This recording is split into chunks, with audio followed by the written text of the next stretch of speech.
He is a true friend who does not forsake us in time of need, misfortune, famine, or war, in a king's court or at the sanatorium. Do not put your trust in a bad companion, nor even trust an ordinary friend, for if he should get angry with you, he may bring all your secrets to light.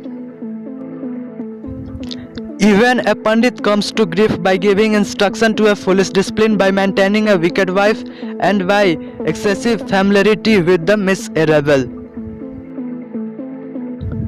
A wicked wife, a false friend, a saucy servant, and living in a house with a serpent in it are nothing but death. One should save his money against hard times, save his wife at the sacrifice of his riches, but invariably one should save his soul even at the sacrifice of his wife and riches. Do not inhabit a country where you are not respected, cannot earn your livelihood, have no friends, or cannot acquire knowledge. Do not stay for a single day where there are not these 5 persons: a wealthy man, a Brahman well versed in a Vedic lore, a king, a river, and a physician. Wise men should never go into a country where there are no means of earning one's livelihood, where the peoples have no dread of anybody, have no sense of shame, no intelligence, or a charitable disposition.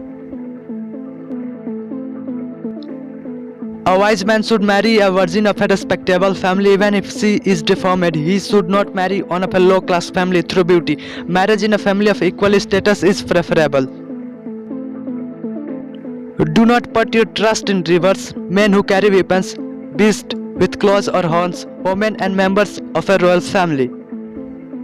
As gold is tested in 4 ways: by rubbing, cutting, hitting, and beating, so a man should be tested by these 4 things: his renunciation, his conduct, his qualities, and his actions. Thanks for watching, guys. Subscribe for part 2. Jai Hind, Jai Bharat.